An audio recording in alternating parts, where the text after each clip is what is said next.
This is In the Middle with Josh and Sarah Siders. We get it. You're probably going through something that's asking you to dig deep, think differently, and hold on against the odds. So these are our thoughts about starting new things, shutting some things down, and being with you, right there in the middle. Welcome back to In the Middle with Josh and Sarah. Yeah, I hope you're doing well. Yeah, it's been a week. It's been a week. Yeah, hope you all are doing well after this election. We're it's like right in the middle of all the cabinet appointments and Oh my gosh, things like that. So it's spicy right now. Lots of big thoughts and big feelings in the world. Yeah. How are you? Sorry, go ahead. No, yes, exactly. I think it's like as much managing myself as it is also just processing with friends and people and just trying to be like, okay, what does all of this mean? What's going on? There's just a lot of perspectives. Yeah. I don't want to miss something. I'm being vague on purpose because, if you know us, we really try to land in the middle. Yeah. Another way that we describe that is like third way, like no one, representative or party or whatever tends to have like even denomination, like has the hold on truth. Right. And so we're trying to be nuanced about it and have that conversation. So yeah, so I'm totally doing that. I'm reading all the different, news platforms and trying to understand how everybody's interpreting this. What do they think? And then not like, I don't know. I just think it's important for me. It's my responsibility to do that. Yeah. So I'm not feeling, very like extremely celebratory or like horribly devastated and grumpy. Right. I feel like I'm observing. I feel like I'm standing outside and like looking at everything for some reason. And my friends are very decidedly, I feel like, on other sides of like one side or the other. And I'm like, I don't know. So anyways, what about you? How are you doing? Yeah, same. I'm trying to be just a good listener maybe for people that are having a harder time or celebratory time and just kind of be curious about, hey, are you doing okay? And why do you think that? And, that's tough or that's okay. That's a good point. That it's, I'm the same way. I don't know that I had a lot of hope at stake for the election to go one way or another. Yeah, right. And it's not to say, like, I was very, interested in things, but I didn't feel the pull this time around. Like, I mean, definitely, not that both sides it, but I mean, I definitely saw strengths and weaknesses and really tried to stay curious even in the run up to the election. So, I know some people are having a really hard time. I know some people there's plenty are really of reasons to celebratory. be concerned. And I think it felt like it was just two different directions, but I don't know. I think one thing that I'm, a phrase I think needs to retire is like, this is the end of democracy. Maybe it is. But I do think that President Biden, future President Trump had a nice conversation by a fireplace yesterday. Sure. And I was like, it made me extra happy beyond what I should have. It was just very congenial. Yeah. And Biden was being super classy. Trump was being classy back. It was like, okay, I don't know. Yeah. So that kind of thing makes me grateful. And I think that I want to be like less dramatic, catastrophic in my thinking coming up to something. Because I tend to be like that. A lot of people are. Everyone was like that.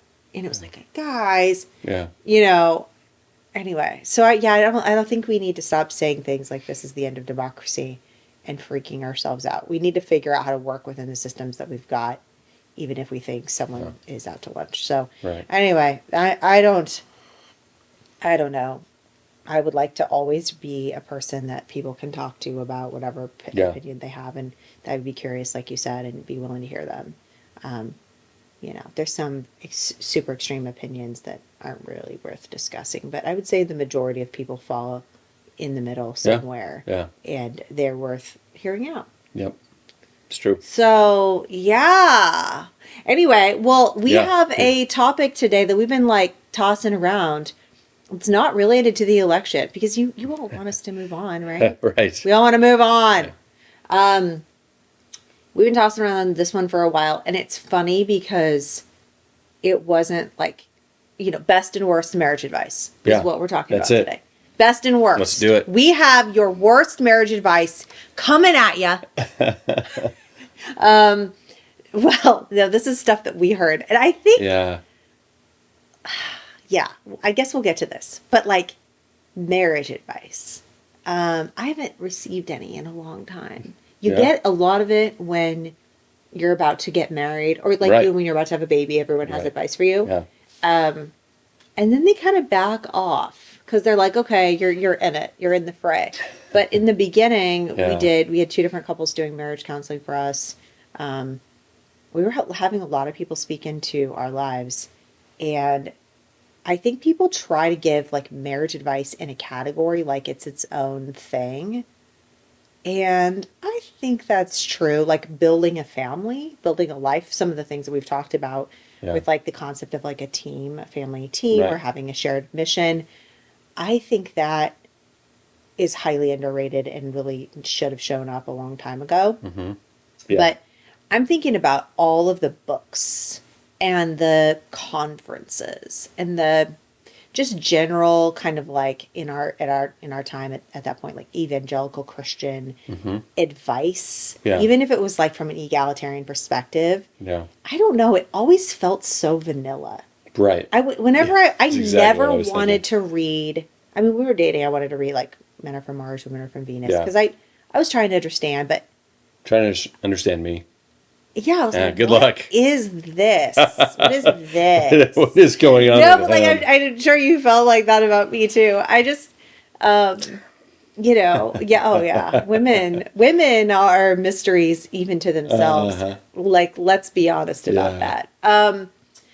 But yeah, I don't know. It just felt like I remember people would read these books and it would be like, oh, we're gonna do this conversation. I was like, I'd never wanted to go to a marriage focused small group and just talk about relationships. I always felt like there was a lot of unhealthy focus on like, I think it was like purity culture runoff into marriage. Yeah. And it was like, are people really dealing with these things? Is this real? Or sort of a prosperity gospel for marriage. Ooh, like do these 7 things and you'll have a happy marriage and a happy life, and God will reward you if you do. Yeah. So it kind of the 5-step program, for relationships, I just didn't really sit well from the beginning. Yeah, I don't know what it was. I know I tend to be a rebel, so it's like it kind of makes me feel similar to when there's a TV show that comes out, like when everyone was watching This Is Us, and I was like, no. And I don't want to cry. I don't want to care this much about characters, and everyone thinks it's so good, and I'm not doing it. And I don't know if it's like that. It feels a little bit like that to me. I remember, like, whenever someone would tell me, this is how it is, I'd be like, oh, is it? Yeah. And sometimes my experience would prove them right, and I would sort of like humbly come back to them and be like, you're right. Yeah. And then sometimes my insistence that it wasn't going to be like that would actually prove that it wasn't. And to be fair, I think a lot of times because I've just said, nope, I'm not going to allow this really like sad, hopeless, like, oh, nothing you can do narrative. I was like, whenever someone would come to me with that about like childbirth or marriage or whatever, I would be like, nope, I'm not doing that. Like, I'm getting married. Like, I'm happy. Yeah. Okay. Right. I'm not going to like, oh, in 10 years, you're going to hate this. You're just going to have to like, grit through for the next. I was just like, God, that's so sad, especially in comparison with how happy you are in the beginning. Right. Like the fact that you're going to lose that much joy and it's just going to be like, 2 angry people at Thanksgiving for the rest of your life. It's like, and I don't know. I didn't have that example You know, my parents have always talked about being friends, and my Right. grandparents, Mama Jean and Papa Jack, they liked each other. Yeah. They had so much fun together. They were at a cocktail hour. They Yeah. would watch golf. Yeah. They would take vacations. And so, like, I feel like that also helped as I had some good examples. I wasn't Right. just, like, grumpy about it. So, anyway, yeah, I think that was my approach and has been my approach to advice is, like, I want someone who's going to tell me how to do it well. Yeah. Tell me what's working. Yeah. Don't tell me it's hard. Don't tell me, oh, you know, like this sad story, because I'm like, that's not what I'm doing. I'm not working this hard for that. Yeah. So, you kind of want, like, when it gets hard, here's what to do. Yeah. Not just the acceptance of, yeah. here's how terrible it'll be, or even the kind of like the overly optimistic. It's going to be great no matter what, you know. And so you want, like, Yeah. Oh no, I would how to never. work through the issues as they come up, you know. Yeah. I think that's a Yeah. realistic way to approach it. And there is a lot of vanilla stuff in the American church when it comes to, you know, life, marriage, family. Yeah, that it doesn't sort of feel thing. like it's applicable or like real. Right. It doesn't have any teeth. Yeah. You know, Right, you're right. like, we're people. Like, we Yeah. hurt each other. We get mad. We bring our family of origin crap Uh-huh. into the conversation. Or, you know, one of the things is like you have two or three arguments. Other Yeah. arguments, they're the same kind of thing. Yeah. It's based on your personality. It's based on family of origin filters. Mm-hmm. And, you know, you might evolve out of those Yeah. and accept each other, or they can break you up that you argue Yeah. about. And they just kind of like keep recycling. It's true. Um, Yeah. And it's like, well, what do you do about that? How I do mean, you have break out of to that? work on yourself. I mean, Yeah. so many people see like that in, you know, you can do marriage dynamic work together with Mm-hmm. people, help them. But if you can help somebody pull them out of that dynamic, help them work on themselves right. and return to the dynamic, so they can ask something different or better of their partner, Right. it just works better. That's good. So I'm yeah. curious. Yeah. There's a lot of context there that's really, really good. Mm-hmm. For you, what would you say is your best and worst marriage advice that you received over the years? I thought of one Yeah. that's like so bad I forgot about it, and I was like, what is this? So worst. Worst. Let's Okay. let's Here start we with go. worst. Let's just go. go. So when we were engaged, and I was talking to this older couple that I knew through kind of like business stuff. Okay. And I was at their house for some reason. I was like dropping off a check. And the wife was saying how she and her husband, they were like in their 70s, I think. And she was like, yep, we have sex every day. And she like said that was like good. And I was like, oh, like I didn't know if like that was a thing, you know. Yeah. That I was like, I don't think people do that. And their daughters were like these feminists, like hardcore, and they were there. They happened to be there. They were watching this, and they were like, no, like this is the patriarchy. And they did not know what to think about this Right. whole dynamic, because this person was like, the man was from another culture that Okay. does tend to be patriarchal, and so I was like observing all these things. I was like, is this woman really happy? Are these teens rebelling against a very oppressive dynamic? What's going on here? Yeah. But I just thought that was funny. And it was like, when you think about that in real life, you're like, how? What? Yeah.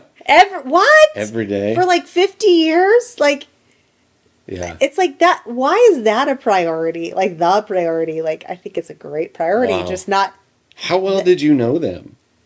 Not very that well. Well, that's a red flag.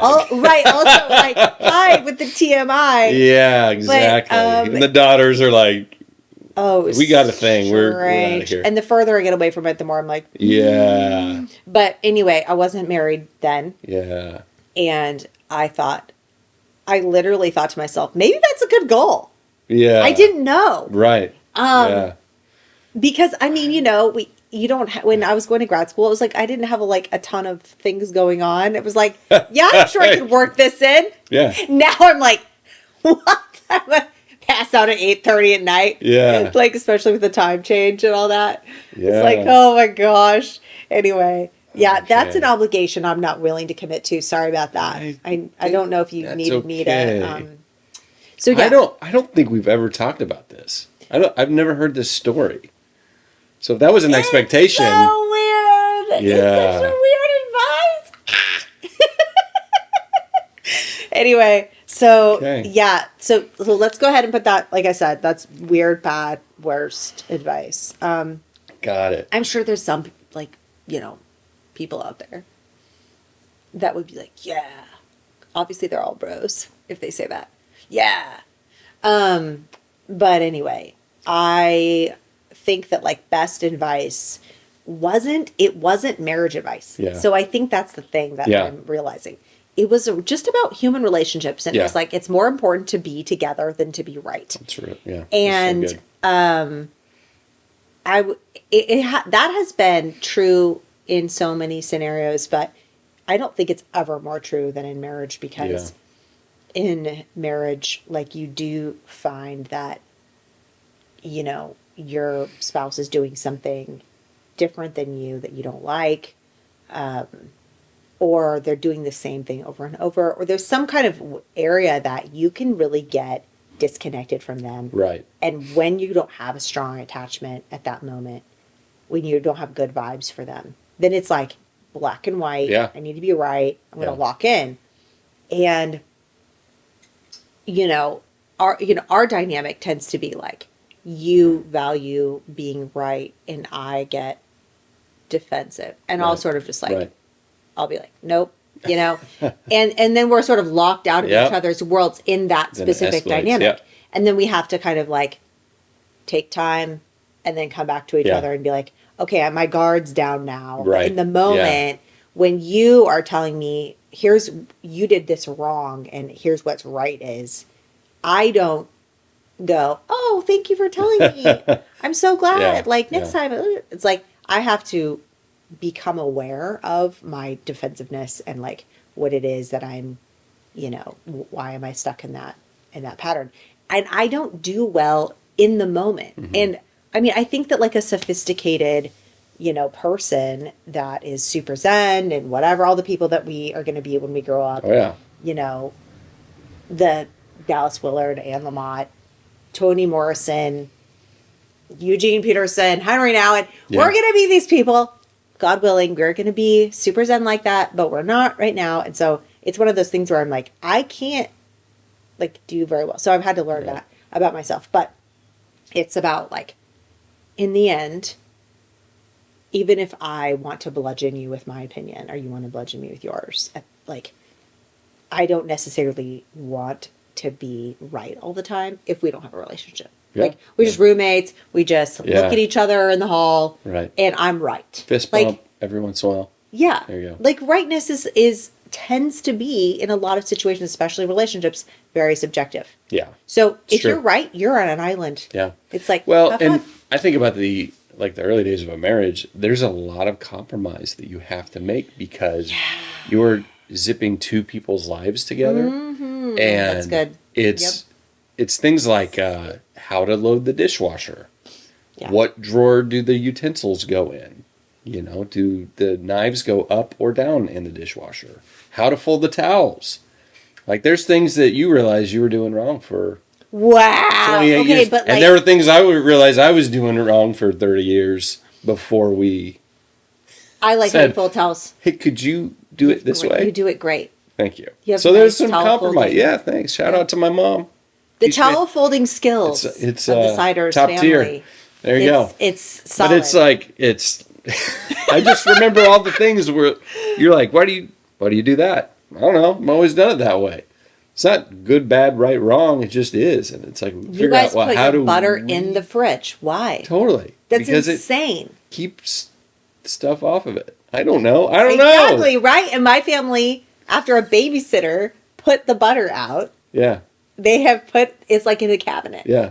They kept it in the cabinet for years. We don't have enough cabinet space. It's I know. We wouldn't. Stuff. We wouldn't do it. No. There's like a little thing in the door. There's like a butter. There's a butter spot. There you go. So I know. I mean, Maytag says refrigerators can't be wrong. Keep the butter in the fridge. No, but I know. It's just stuff, silly stuff like that. It's so funny. Yeah, it totally is. I mean, and just like values around like food, you know, we didn't really have a lot of canned food. Yeah. Things were like whatever, organic Fresh. or fresh. Yep. And you guys had you know, kind of classic American 80s childhood. Midwestern, let's go. Yeah. Oh, right. I Hamburger know. helper. Hamburger. Come on. I know. We had to walk right past that. My mom was like, no. I was like, there's a hand and it's smiling. Yeah, there's Mom. a mascot. Let's go. Mom. She's like, Get 5 of them. It was probably like beef stroganoff, which Yeah. did give me severe indigestion when I tried it in college. Like I moved out and Then you're I like, I'm literally trying all the got things. yes. Yeah. I was like, my mom would I'm gonna let me live. have beef stroganoff You're hamburger like, helper when I was. Now I see why. And then I was like, you know, you're sitting there minding your business, and then the hamburger helper hits. Yeah, You know? the revenge of the hamburger helper. My mom was like not mean about that, but I'm sure she would think this was funny. That's great. She wasn't like, I told you so, but like, yeah. So that's She did. So that was your best advice, right? You Don't shared. eat the hamburger helper. Is that right? No, that's not it. That could be good No, advice. being together over Yes. being right. So you like shared you your said, worst. The compromise. You shared your- The compromise. So much of that in the beginning. Good. Yeah. What about you? Best and So worst? yes, I'm gonna go with best. I'll lead with best. And again, this is not marriage advice per se, but it's relationship, human interaction advice. But it really does pertain. Actually, it really does pertain to marriage particularly. But I heard a Bible teacher one time, Alan Hood. He talked about how there's a difference between being holy and being undisturbed, and how when you are single or you have a couple roommates or maybe you live by yourself, like when you're single, you can avoid situations for the most part. You still have to hold a job down and stuff like that. Yeah. But someone annoys you, someone pushes your buttons, someone challenges you, you can leave and go home. Yep. When you're married, they're always there. And you find out, yes, you're like, there she is. She's back again. Oh, and I'm so back because I'm an extrovert. Yeah, exactly. I'm extra back. So this was really good for me because as an introverted person, I could maintain my energy and, hold people at arm's length who either annoyed me or I didn't like or didn't get along with. I could manage that really well. And then when we got married, she's driving in the car with me. She's annoying. She's got opinions on, directions. The fastest way to get somewhere, obviously, is the way that I know. Yeah. And why would you not take that? So we're going to move on from that and just say that, so this person that's giving me driving advice but doesn't want to drive, at that point, now you do a lot, we're going home together and we're going to sleep in the same bed together. And when I wake up, she's there. I go to work, and there's, people at work I have to deal with, but I come home, there she is. So there's a difference between being holy, meaning like your personal growth. In the church, we call it sanctification. We call it becoming more like Jesus.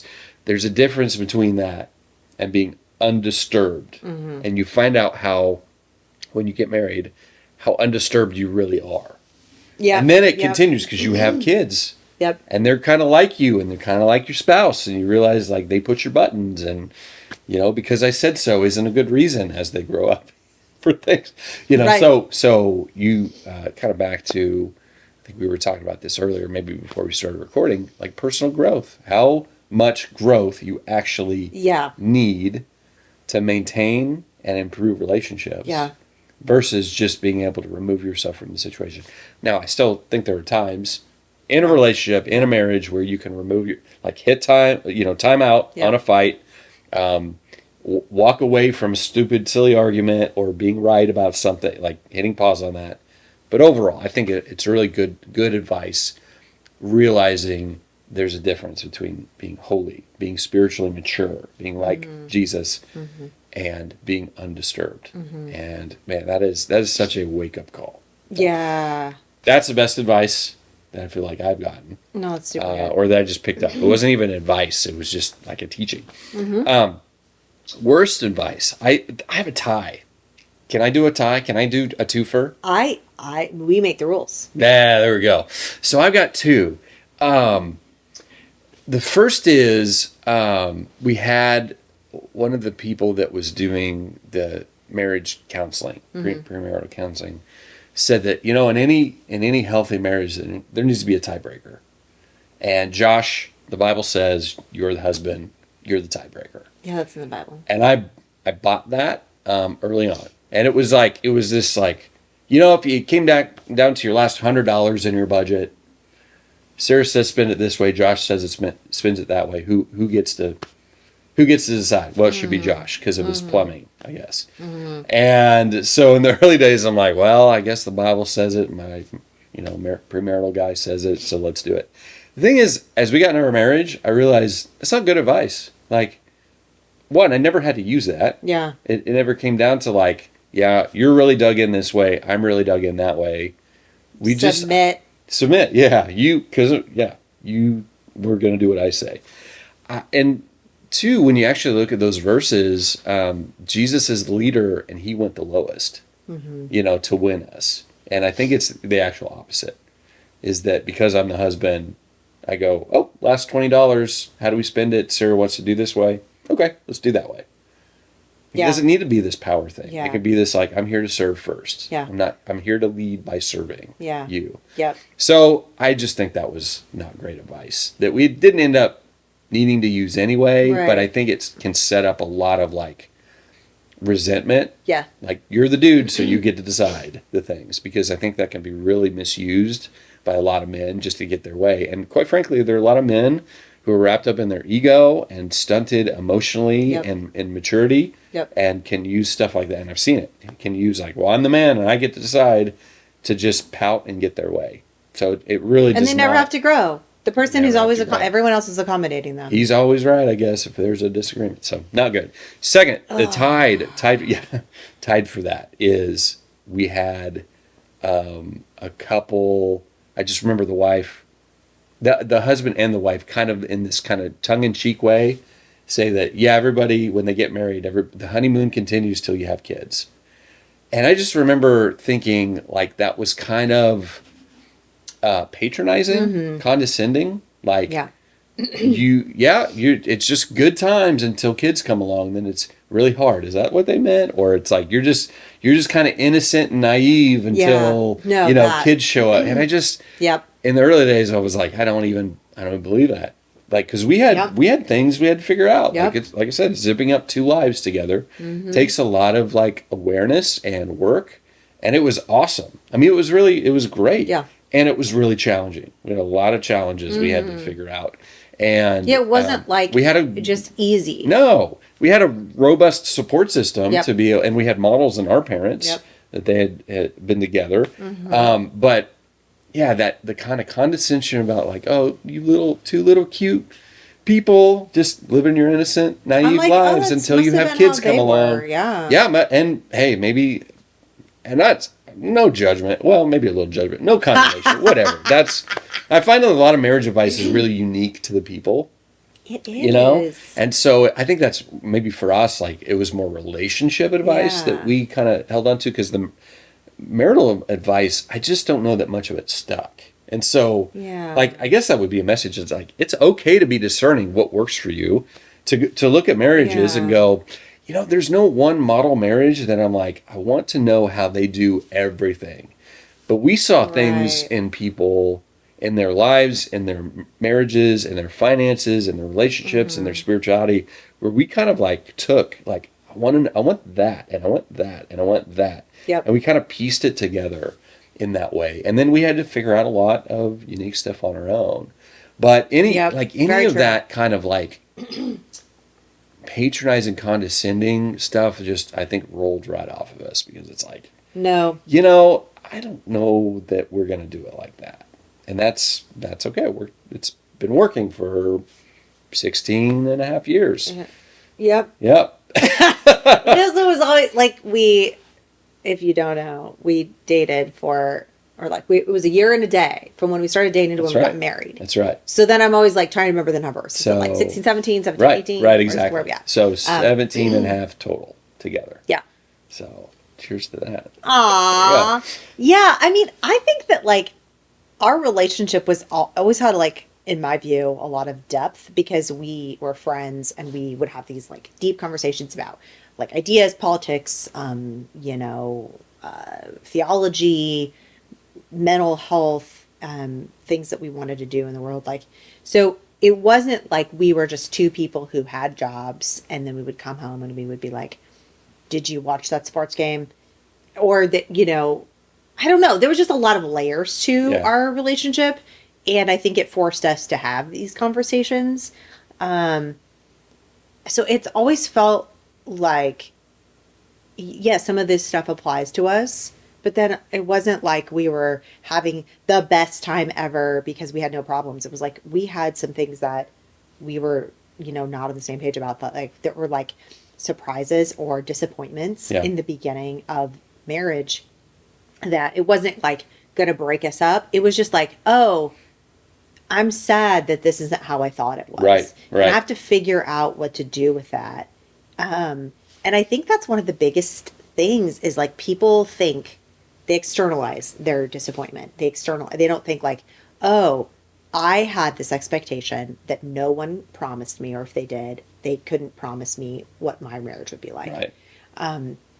And so I can either like hold myself, God, you hostage to that expectation and be like, you have to meet this, or I have to figure out how to update that. And I've had to do that in my relationship with God as well. Like, oh, I'm here feeling, hurt, disappointed, whatever, about this expectation that I had that really no one committed to. Like we said, in sickness and in health, rich or poor, better for worse. And like all of those things fit in there, right? Yeah. You disappoint me, I disappoint you. That's better and worse. Right?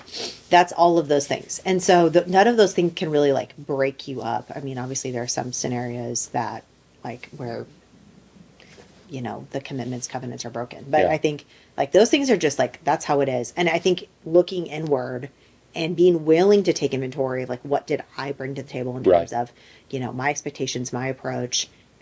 I think for me, I got along with people for the most part. Like I wasn't really in my Enneagram 8 mode as much when I was younger. I think a lot of people did mostly get along with me. Yeah. So when I didn't get along with you, sometimes it was like, oh, something's wrong with you. Yeah, right. Obviously. What's his deal? Everyone likes me. Uh-huh. So, you just aren't flexible enough. I mean, this has been a thing, right? Like, absolutely. Be more flexible. And it was like me putting myself at the center of like the pace that I wanted to go at, the decisions I wanted to make, the impulsive things that I wanted to do, were like one-off fun for my friends or fun for people, or they could tolerate it. But for you to live inside of that chaos, it doesn't work. It's a different experience. Yeah. And it's like, I was like so, miffed by this for a long time. And then, and then it was like, oh, I can see where you're coming from. Yeah. Slowly over time, I think like being willing to be influenced by your partner, as opposed to just being like, I only see this from my lens. Right. I can't see this from your lens. Like being willing to have empathy and see from your partner's perspective is so major. And I think like this is what's hard is in all of our relationships, this is where marriage I do think is different. We can be a certain way and see ourselves a certain way in our families of origin, a role we play with our friends or coworkers. And everyone's like, oh yeah, like I'm like this. This is how everyone sees me. Yeah. And so when your partner sees you differently, then you go, well, you must be the problem. And it's like, sometimes that very specific dynamic has a lot of baggage with it because sometimes we see our partner as an extension of ourselves or something that we're like fighting against. It's very weird. I see when people are like really upset with their partner and they're like villainizing their partner. I'm like, that's an autoimmune disorder in the marriage. That's a unit turning. We're turning on each other. That's really good. And it's like, how? Like that's not okay. Like even when I'm super mad at you or I think like, you're really, I'm always aware that to be outraged with you and to stand in that place and not move back toward you is autoimmune. Yeah. It's the body attacking itself. Yeah. And I'm like, well, I know that, so I'm not going to stay here. Yeah. That's good. Because we're not harming each other in a way that's covenant breaking. Right. Do you know what I Right. mean? Exactly. And I mean, if we were, then we would need to talk about that. Absolutely. But Yeah. like, fortunately, that wasn't modeled for us, and we had, we've come to the table with some tools and growth. So it's good. Well said. Anyway, yeah. I mean, this is like, you probably do a whole bunch on these. That's the thing that's weird about it is like, we're kind of independent. And so we're like, the advice that I've gotten for marriage has been advice for me personally that I've implemented and it's made our relationship better. And that's true. But I think, maybe there's a part 2 of this where we go, okay, there's more that I would say. But anyway, yeah. It's good. Probably need to. It's good. We got questions, right? Yes. So what are you watching, reading, or listening to? And what's saving your butt? Yeah. So I picked up this book and I'm still trying to understand it, but it's called The Swerve. Apparently it won like a Pulitzer. And it is about like this point in like the 1400s where there was some kind of like massive cultural shift that like, brought about modernity. And it wasn't the printing press apparently. So, I'm kind of making my way through it. The writing is really interesting. It's kind of written in like, it's historical nonfiction, but it has like a story, like a narrative, to it. So it's very interesting. This could take me a while to get through it because it's kind of like a little bit of a more developed form of reading. It's not like your typical blog or something like that. So anyway, yeah, I'll tell you about it, but it's on my nightstand and I'm making my way through. The red light's on is saving my butt right now. When it's like cold and damp outside and I'm sitting here and I'm like, I'm so cold. Oh my gosh. I'm spending, a lot of time. I keep hitting up my ladies at the clinic. Can you guys turn on the sauna for me? Yeah. Like, I'm not okay. So good. I'm glad you have that. I'm so glad I have it. It's such a gift. What about you? Yes. Reading and saving your butt. I just started Arthur Brooks, his book, From Strength to Strength. Mm-hmm. It's about entering the second half of life. And so, really good. Everyone is talking about it? Yeah, it's really fantastic. Came out a couple years ago. And so, it's right now, the opening chapters are just coming to grips with being in decline, like professional decline. Yeah. And so, it's setting up, how to actually enter into the second half of life with acceptance, joy, and then how to leverage it for, just to help other people and to be more yourself. I'm interested to hear like what he has to say. It's like when people do the work and they like package up those takeaways, I'm like, give that to me. Yeah, need that. Yep. So good. Just started it, so I think it's going to be really good. Good reviews from people I respect. Yeah. And then what's saving my butt? I'd say the gym. I'd say just some, the ups and downs of mental health and, different things that are going on, existential questions about, middle third of life, that sort of stuff.